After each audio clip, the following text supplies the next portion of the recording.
Bien, dans ce chapitre 9 sur la synthèse des filtres numériques, nous abordons à présent le 9.4 sur l'approximation d'ordre 2.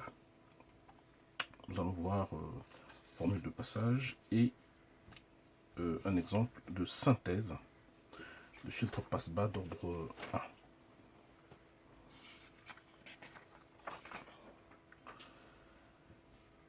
Donc pour l'approximation d'ordre 2, afin de trouver la formule de passage pour passer de la fonction de transfert en P vers la fonction de transfert en Z, eh bien, il est nécessaire de obtenir la variable Z en fonction la variable P en fonction de la variable Z. Donc nous partons de la formule de base qui est ici Z égale E de PTE, qu'on va transformer un petit peu. Donc on l'écrit dans un premier temps sous cette forme-ci, on a le droit, hein, en faisant apparaître PTE sur 2, donc ça fait donc tout ceci au carré, égale E de PTE sur 2 sur E de moins PTE sur 2.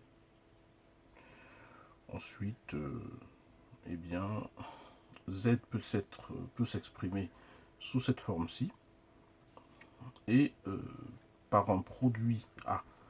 Il faut quand même préciser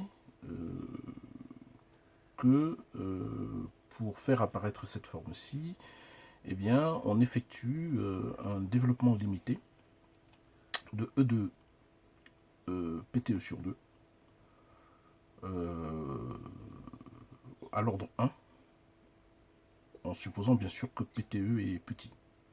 Donc on obtient ceci, E de PTE sur 2 égale E à peu près égal à 1 plus PTE sur 2, et ceci similairement pour E de moins PTE sur 2.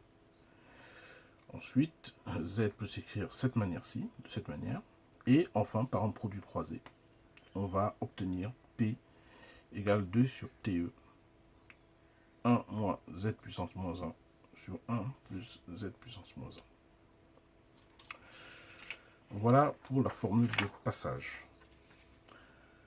Nous allons maintenant voir un exemple de synthèse d'un filtre passe-bas d'ordre 1. On considère donc un filtre de fonction de transfert, enfin un filtre d'ordre 1, de fonction de transfert, donc H de P égale 1 sur 1 plus P sur oméga 0. Oméga 0, fréquence caractéristique propre au filtre. Nous appliquons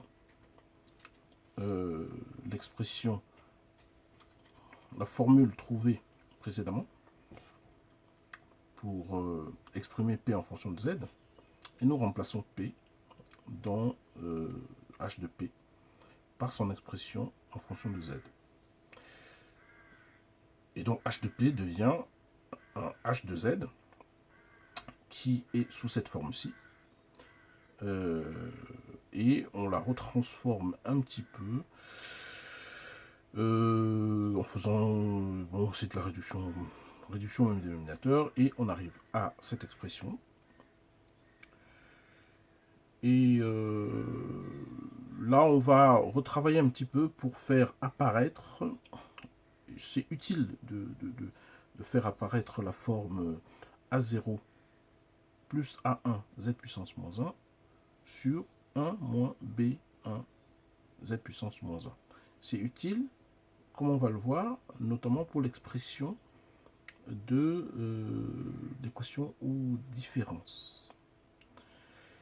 Donc on va retransformer un petit peu, mettre des choses en facteur, et la forme recherchée va être obtenue avec A0 égale A1 égale ceci, oméga 0 TE sur E2 plus oméga 0 TE. Et B1 égale ceci. Voilà. Donc au final, la fonction de transfert en Z peut effectivement s'exprimer sous la forme h de z égale a0 plus a1 z puissance moins 1 sur 1 moins b1 z puissance moins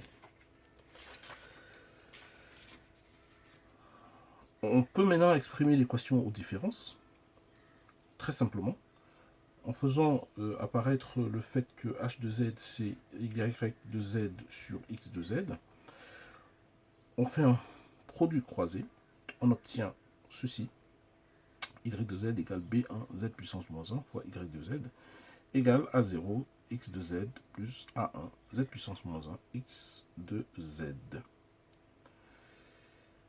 L'étape suivante, c'est transformer en z inverse de cette expression. Transformer en z, donc tz-1 de y de z, ça va faire y de n. Ici, on reconnaît z puissance moins 1 y de z. Sa tz-1 va donner y de n moins 1. Ici, on va donc avoir a0 x de n plus a1 z puissance moins 1 x de z va donner, en transformé en z inverse, x de n moins 1.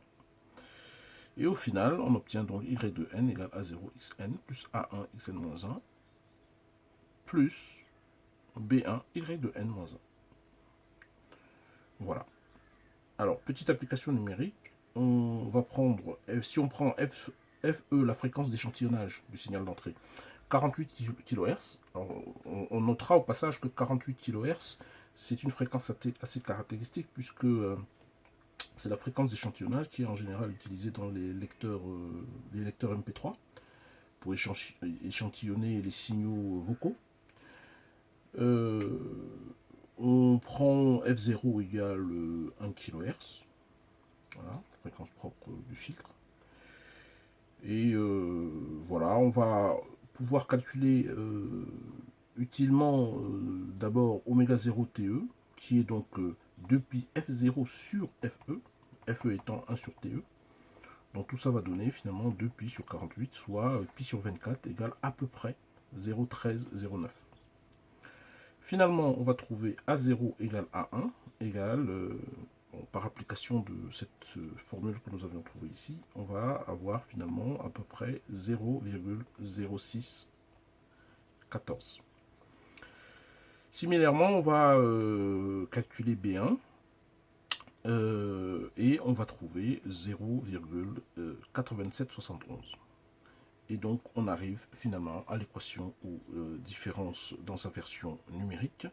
Y de n égale 0,0614 xn plus 0,0614 xn moins 1 plus 0,8771 y de n.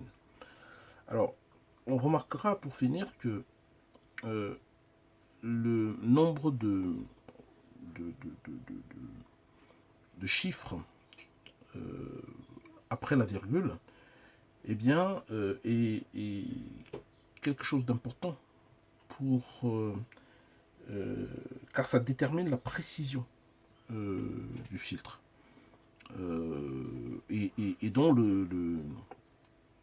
la capacité du filtre à représenter proprement, de manière juste, les données en sortie. Donc là, on a gardé 4 chiffres après la virgule. C'est le minimum qu'on puisse faire. Donc il faut en général au moins 4 chiffres après la virgule. À 2 ou 3, ça ne le ferait pas.